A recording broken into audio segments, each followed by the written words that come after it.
Hi, it's Bella May. Welcome to my channel. Today, we're looking into the details of my replica of Clara's toy soldier outfit from the 2018 film, The Nutcracker and the Four Realms. Join me as we look into the details. First, let me introduce you to some of the main supplies. A lush velveteen fabric is used for the jacket. A heavyweight wool is used for the skirt. A lightweight wool is used for the jacket interlining. Dupioni silk is cut in strips to bind the jacket seams. This braided trim creates the stunning details. And finally, gold buttons. Making the jacket is split into two videos. Welcome to part 1. First, I drafted a pattern which replicated the seam lines I saw on the original costume. This is the back piece. It is cut on a fold, side back, side front, and front. The front and side front pieces do not match up completely. This is an interesting detail which we'll explore later. The side back has a point that folds up. I interline this jacket with a lightweight wool. I cut the same pattern piece out of both the velveteen and the lightweight wool. We now need to combine the two fabrics to create one pattern piece. But first, we need to make sure there's no fuzz in between the two layers, which will create bumps. A lint roller does the job. We can now layer the two pieces together, get them pinned in place, and then we sew. I sew 1/4 inch from the edge using a large basting stitch. While you sew, you do not want to stretch the fabric. This can distort the pattern piece. Once you've basted the interlining and velveteen pieces together, it's now time to assemble the jacket based on whichever pattern you're using. For mine, I use a 1/2 inch seam allowance. These seams will be bound with the bias cut Dupioni silk. But maybe you've never bound a seam, so let's talk about that. First, on a bias, you need to cut your Dupioni silk into 1 1/4 inch strips. The next step is to press open your jacket seams. But remember, you're working with velvet, which means you've got to have something under that velveteen to keep it from crushing. I just use another piece of velveteen. This is a tailor's ham. I started using one about a year ago and I absolutely love it. It helps with those tricky curved seams. It gets it nice and smooth and saves all the trouble. But remember, you have velvet, so you need to work it around the tailor's ham to keep any creases from getting on the jacket. Once you've made sure the pressing cloth has no creases in it, you can bring in your jacket, finger press open the seam, and then bring in your iron. Now always test your fabric, but for me, a little steam did the trick. Here I just show a little bit about doing a curved seam. As you can see, I'm using the edge of the ham. In a top view, there's definitely excess fabric there, but you kind of just work around it.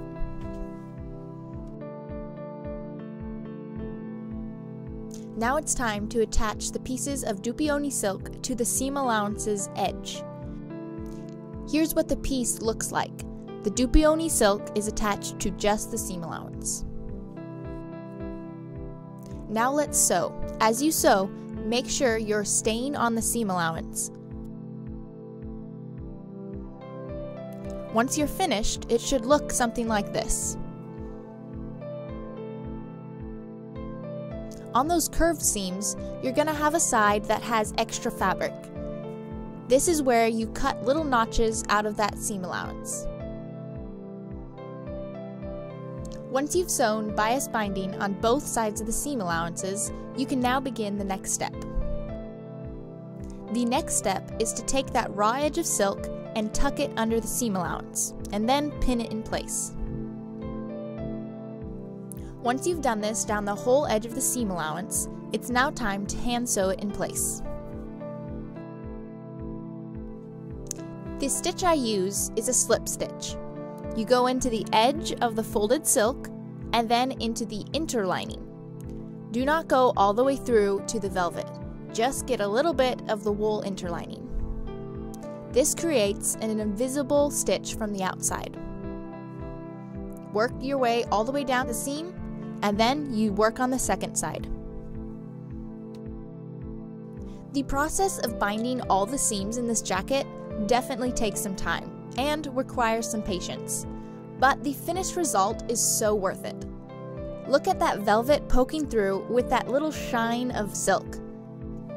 This is literally my favorite part of the jacket. Now it's time to add that interesting front detail. There's a piece of fabric attached to the front piece of the jacket. I made mine out of a simple tan fabric I found at the fabric store, and I stabilized it with some muslin. Layer the two pieces of fabric together, and then fold them in half with the right sides of the tan fabric together. You then sew along that edge. Here you can see the finished seam. I've trimmed one of the sides down to 1/4 inch. Now we need to turn it right side out. Here's an easy way to get a nice crisp point. Fold the seam allowance over, and then put your finger inside the piece and use your thumb to hold that seam allowance in place. You've now created a nice point. The trick now is to keep that point as you turn it right side out. Continue holding the seam allowance in place until you've popped that point right side out. Sometimes you need to use your point turner to get it a little more square. Now that we've created the piece, it's time to attach it to the jacket. Right sides together and a 1/2 inch seam allowance. After you've attached it to the jacket, it's now time to turn that seam allowance up and bind it. I've trimmed the seam allowances in varying heights. The seam allowance will be turned into the jacket, and then I will bind that seam with silk dupioni. This is what the finished outside will look like, and this is the finished inside. The two center front pieces will connect with hooks and eyes. On the left side, I attach a 2-inch piece of silk. For the right side, I create a double-sided piece of velvet. This is about 1.5 inches wide. To reduce bulk, I trim down the seam allowances. I've also added a piece of silk. This will get turned over and that seam will get bound. What's created is a nice overlap for the eyes to be placed. I'll finish this up after I attach the collar. So let's attach the collar. The outer piece of the collar is made up of the thick wool, the wool used for the skirt and the details of the jacket. I've also cut a piece of the lightweight wool. This is the lining of the collar and will be the piece that goes against your neck. Now it's time to combine the two pieces. The neckline of the collar is left open. This is where we'll attach it to the jacket, but all the other edges can be sewn together. I've sewn at 1/4 inch, and then I trimmed the lightweight wool down to 1/8 inch. This is to minimize bulk of the seam allowances. Now I take my scissors to the corner. There's extra fabric here, and I create notches to remove some of that. You know you've removed enough fabric when you can turn the seam allowances over and there's no overlapping of the fabric. The center of the collar needs some room to spread open. I've cut a few slits to help with that. I can now turn the collar right side out. I finger press the corners, working the seam allowances smooth. After I've done this, I now can iron. I don't want my seam to sit at the very top edge of the collar. So as I iron, I slightly pull on the lining. This slides the seam away from the top edge and makes it sit slightly behind the top edge. Here you can see what I'm talking about. Now that we've created the collar, we can attach it to the jacket. I find the center back of both the collar and the jacket, match those 2 points up, and then start pinning. I now sew those pinned edges together with a 1/2 inch seam allowance. After that, I trim the collar seam allowance down to 1/4 inch and the lining of the jacket down to 1/8 inch. These seam allowances will go up into the collar. I secure the seam allowances in place with a herringbone stitch. With this stitch, you work left to right. You take a small stitch into the seam allowance and then a small stitch into the fabric of the collar. Since my outer fabric collar is made of the thick wool, I can take a small stitch without it showing through to the front. Watch as I do a few stitches.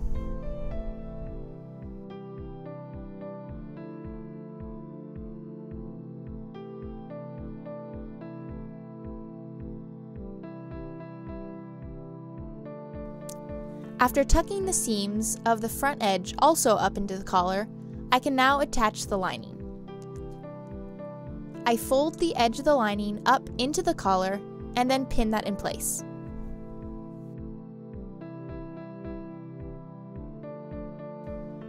I now hand stitch this down, attaching it to the interlining of the jacket. I use the same stitch as I did with the bound seams. With all the seam allowances tucked inside, we have a smooth, beautiful seam at the neckline. Now that the collar is attached, I finish up the front seams.